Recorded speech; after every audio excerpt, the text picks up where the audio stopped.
세상에는 많은 종교가 있습니다. 그런데 많은 종교 중에서 우리가 믿는 기독교는 타 종교와 차이가 있습니다. 그것이 뭐냐면 타 종교는 인간이 신을 만나기 위해서 신을 부르며 찾아갑니다. 그러나 기독교는 그렇지 않습니다.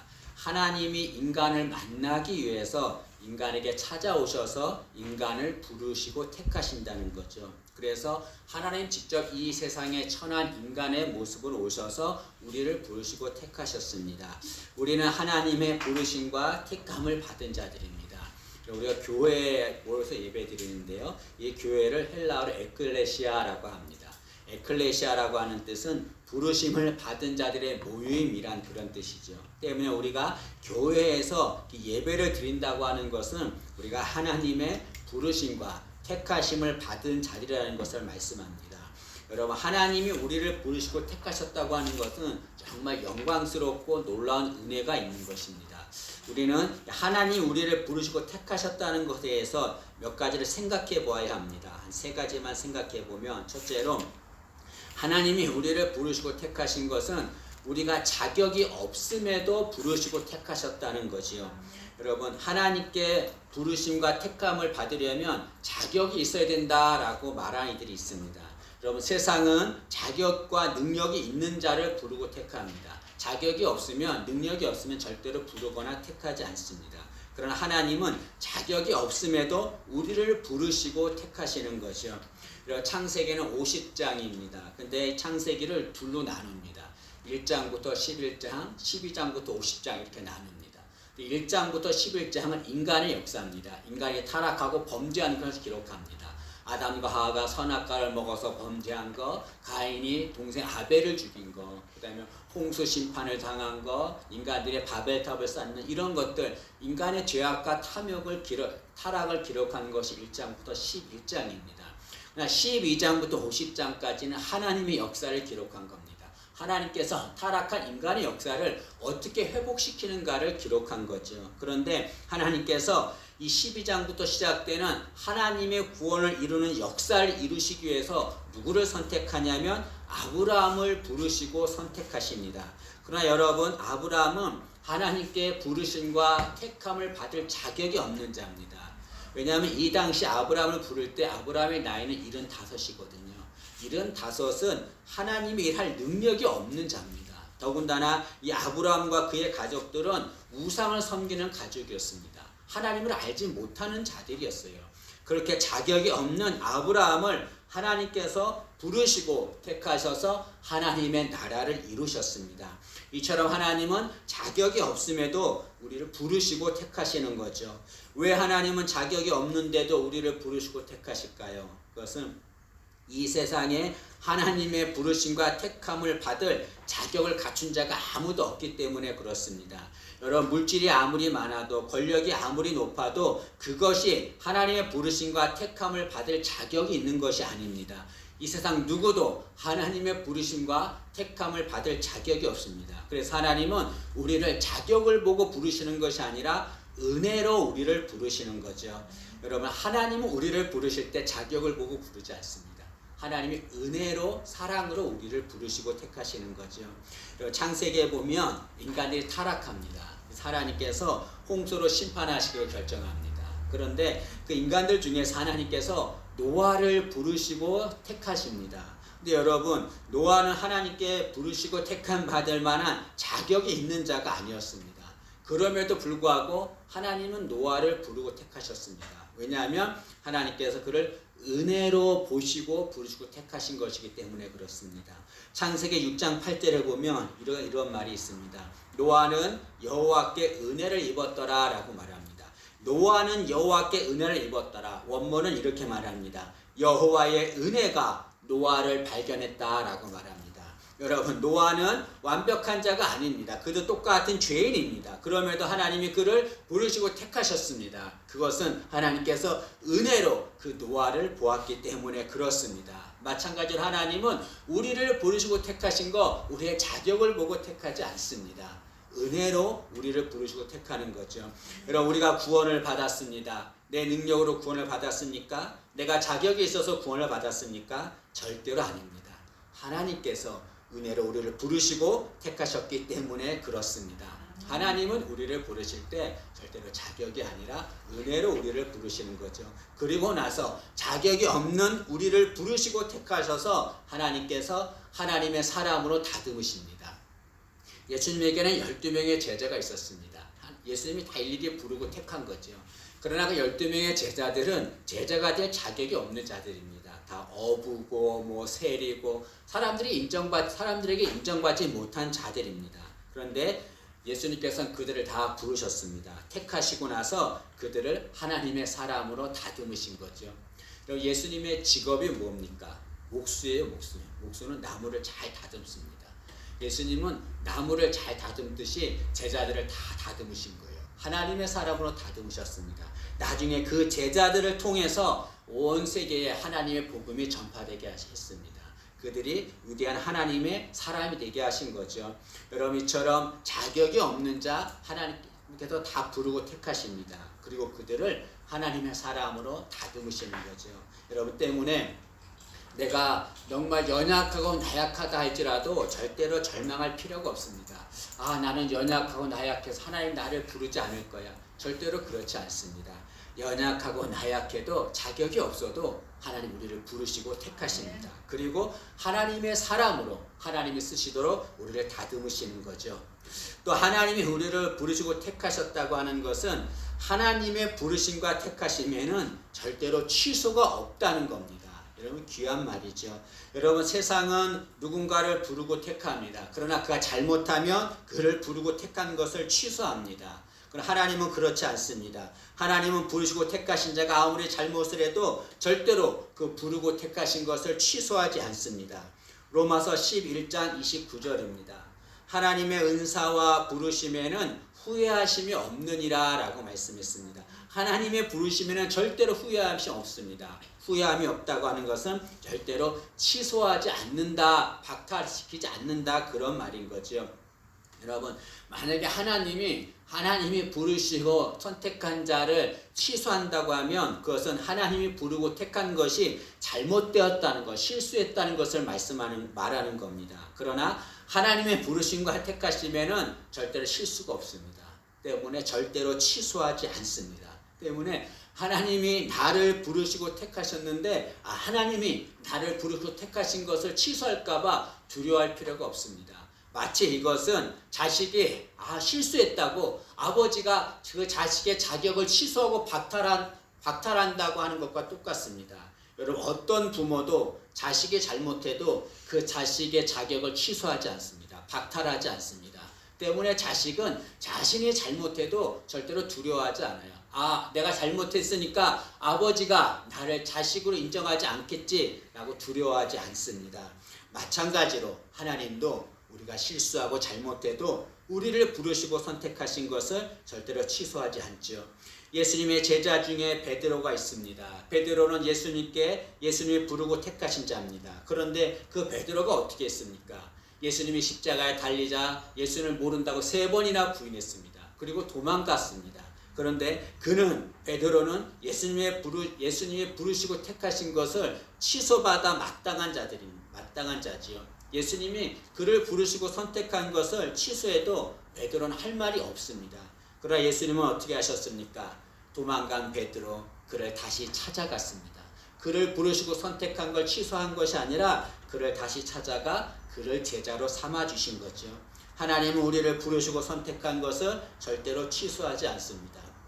그런데 이것을 이용해서 하나님이 나를 부르시고 선택한 것을 취소하지 않는구나 라고 하면서 마음대로 살려고 하는 사람들이 있습니다. 그건 잘못된 거죠. 정말 하나님의 부르심과 택함을 받은 자는 누구보다 더 순결하고 거룩한 삶을 사는 거죠. 여러분 하나님은 우리를 부르시고 선택하셨습니다. 그것을 절대로 취소하지 않으시는 거죠. 또 하나님이 우리를 부르시고 선택하신 것에 대해서 생각할 것은 하나님은 우리를 부르시고 선택할 때 목적에 맞게 부르시고 선택한다는 거죠.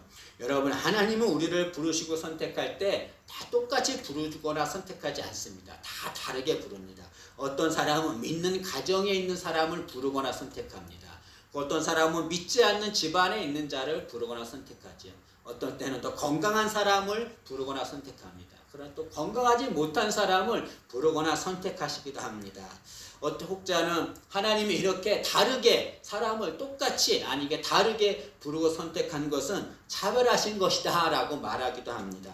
그러나 절대로 그렇지 않습니다.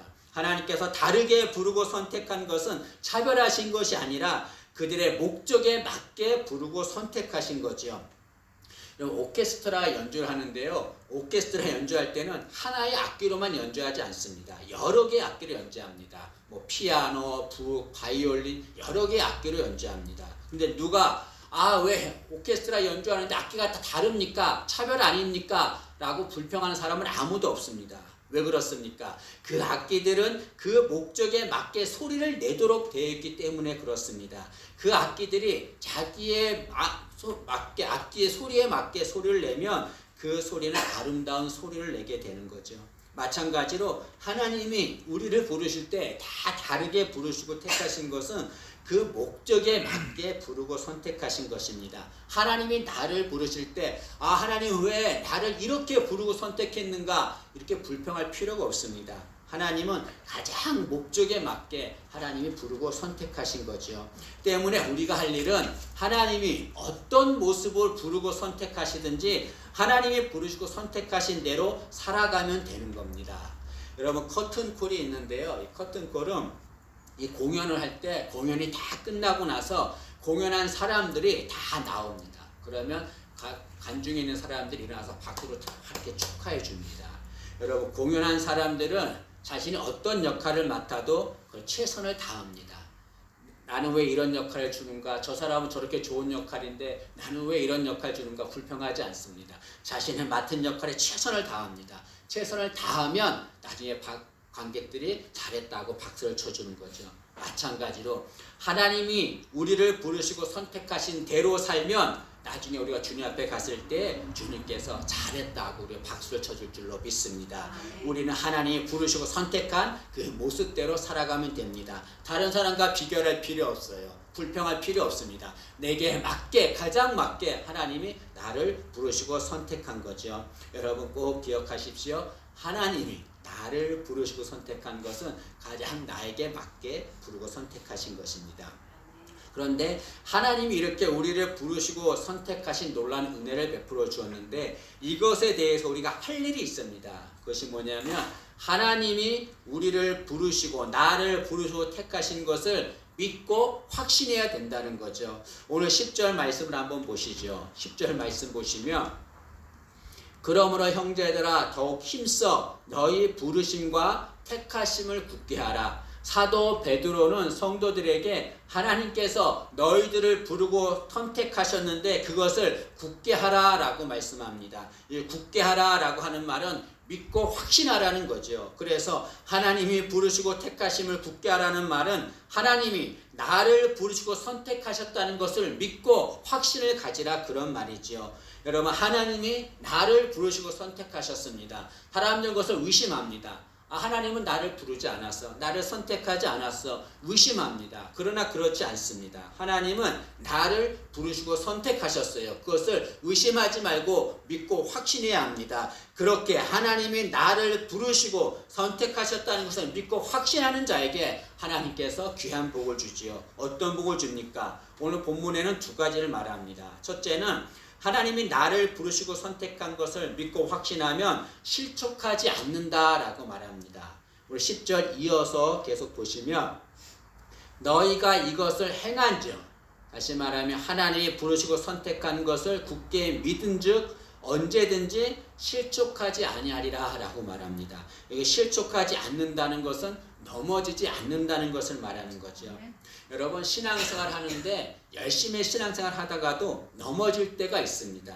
그런 넘어지는 이유 중에 여러 가지가 있겠지만 그 중에 하나는 하나님이 나를 부르시고 선택하셨다는 믿음과 확신이 없기 때문에 그렇습니다. 신앙생활 하다 넘어지면 내가 뭐 잘못했구나. 하나님이 나를 사랑하지 않는구나. 하나님이 나를 부르시지 않는 거구나. 나를 택하지 않았구나. 라는 그런 생각을 갖게 되는 거죠. 그러면 넘어지고 맙니다. 그러나 아무리 어려움이 있다 할지라도 하나님이 나를 부르시고 선택하시심을 믿고 확신하면 어려움을 당해도 절대로 넘어지지 않습니다. 아, 괜찮아. 지금 어려움 당하는 거 하나님 다 아셔. 하나님 나를 일으켜 세워줄 거야. 이 어려움을 하나님이 손으로 만드실 거라는 확신을 갖게 되는 거죠. 여러분, 어려움을 당할 때 절대로 그 어려운 상황을 바라보지 말고 하나님이 나를 부르시고 선택하셨습니다. 하나님은 부르시고 선택한 자를 절대로 넘어지게 하지 않습니다. 그냥 바라보지 않습니다. 늘 함께 하십니다. 그래서 그가 어려움을 당하면 그가 다시 일어나도록 하나님께서 붙잡아 주시는 거죠. 그렇기 때문에 하나님의 부르심과 선택함을 믿고 확신하는 자는 어떠한 상황에서도 담대할 수 있습니다. 골리앗이라고 하는 장군이 블레셋의 골리앗이 이스라엘 백성들을 조롱합니다. 그런데 이스라엘 백성 누구도 다 골리앗이 무서워서 그 앞에 나서지를 못합니다. 그런데 어린 소년 다윗이 담대하게 골리앗 앞에 나가지요. 그리고서 돌멩이 하나로 그 골리앗을 물리치고 맙니다. 여러분, 다윗이 이렇게 담대할 수 있던 비결이 무엇입니까? 하나님이 나를 부르시고 택하셨다. 하나님이 나와 함께 하신다고 하는 그 믿음과 확신이 있었기 때문에 그렇습니다. 다윗이 뭐라고 말합니까? 너는 칼과 창으로 내게 오지 마. 나는 만군의 여호와의 이름으로 나간다. 하나님이 나와 함께 한다. 그런 확신이 있었기 때문에 담대할 수 있었습니다. 여러분, 이처럼 하나님이 나를 부르시고 선택하심을 믿고 확신하면 어떤 어려움에도 실족하지 않습니다. 넘어지지 않습니다. 어려움 당해도 하나님이 다시 붙들고 일으켜 세워줄 줄로 믿습니다. 또 하나님이 나를 부르시고 선택하셨다는 걸 믿고 확신하면 영원한 나라에 들어가게 됩니다. 우리 11절 말씀을 보시죠. 11절 보시면 이같이 하면 우리 주 곧 구주 예수 그리스도의 영원한 나라에 들어감을 넉넉히 너에게 주시리라. 이 말씀은 하나님이 나를 부르시고 선택한다는 것을 믿고 확신하면 하나님이 우리를 영원한 나라에 들어가게 하신다는 걸 말하죠. 영원한 나라는 어디를 말합니까? 영원히 사라지지 않는 천국을 말하는 거죠. 여러분, 우리는 이 세상에 삽니다. 그러나 이 세상은 영원하지 않습니다. 언젠가는 사라지고 마는 거죠. 여러분, 성경 베드로후서를 기록한 이 당시에는 로마가 이스라엘을 지배하고 있었습니다. 사람들은 로마는 영원한 나라라고 생각했습니다. 그래서 모두 다 로마에서 살기를 원했습니다. 그러나 그 영원하다고 생각한 로마는 어떻게 됐습니까? 무너지고 말았습니다. 멸망하고 말았습니다. 이처럼 세상은 영원하지 않습니다. 세상 나라는 영원하지 않아요. 영원한 것은 오직 하나님의 나라만 영원할 줄로 믿습니다. 우리가 하나님이 나를 부르시고 선택하셨다는 걸 그걸 믿고 확신하면 하나님이 그 영원한 천국으로 인도하시는 거죠. 여러분, 우리의 능력으로는 절대로 영원한 나라에 들어갈 수 없습니다. 영원한 나라는 하나님이 나를 부르시고 선택하셨다는 것을 믿고 확신하는 자, 그런 자만 들어가게 될 줄로 믿습니다. 여러분, 영원한 나라는 영광스러운 곳입니다. 그 영광스러운 곳에 들어가려면 하나님이 나를 부르셨다, 나를 선택하셨다, 나를 구원하셨다는 확신을 가질 때 들어가게 되는 거죠. 그러나 하나님의 부르심과 택하심을 믿지 않고 거부하는 자들은, 그런 자들은 영원한 나라에 들어가지 못합니다. 예수님의 제자 중에 가룟 유다가 있습니다. 그는 예수님께 부르심과 택하심을 받은 자지요. 얼마나 영광스러운 일입니까? 그러나 가룟 유다는 예수님이 부르시고 택하신 것을 거부합니다. 그리고 사탄의 부름과 택함을 받아들입니다. 그리고 예수님을 배신합니다. 그 결과 어떻게 됩니까? 가룟 유다는 또 다른 영원한 나라인 지옥으로 들어가고 만 거죠. 하나님이 부르시고 택하심을 믿고 확신하는 자만 영원한 나라에 들어갈 줄로 믿습니다. 우리 모두가 다 하나님이 나를 부르시고 선택하셨습니다. 그것을 믿고 확신하기를 바랍니다. 그러면 어떤 어려움에도 실족하지 않습니다. 하나님이 예배하신 영원한 나라에 들어가게 될 줄로 믿습니다. 그 은혜가 우리 모두에게 임하기를 원합니다. 우리는 스스로 질문해야 합니다. 나는 하나님이 나를 부르시고 택하심을 굳게 하는가? 그것을 믿고 확신하는가? 아니면 하나님이 나를 부르시고 택하신 것을 믿지 않고 거부하는가? 그것은 내 자유입니다. 그러나 그것에 대한 결과는 내가 책임을 져야 되는 거죠. 마태복음 22장 14절 말씀입니다. 청함을 받은 자는 많되 택함을 입은 자는 적으니라 라고 예수님 말씀했습니다. 이 말씀의 뜻이 무엇입니까? 하나님이 부르시고 택하셨는데 그것을 믿고 확신하는 자가 적다는 것을 말씀하는 거죠. 이 말씀이 혹시 나에게 주신 말씀은 아닙니까? 하나님 나를 부르시고 선택하셨는데 그것을 믿지 않는 나를 향해서 주님이 주신 말씀은 아닙니까? 여러분, 하나님은 나를 부르시고 선택하셨습니다. 그것을 믿고 확신해야 합니다. 그래서 우리 모두가 다 실족하지 않고 영원한 나라에 들어가기를 진심으로 소망합니다. 아멘. 기도하겠습니다. 하나님, 우리를 부르시고 선택하신 것 진심으로 감사합니다. 그러나 저희들이 그것을 믿지 않고 의심할 때가 너무나 많습니다. 하나님이 나를 부르시고 나를 선택하셨다고 하는 그 놀라운 은혜를 기억하게 하시고 그걸 믿고 확신하는 저희들 되게 하셔서 실족당하지 않게 하시고 영원한 나라에 들어가는 은혜를 내려 주옵소서. 예수님의 이름으로 기도합니다. 아멘.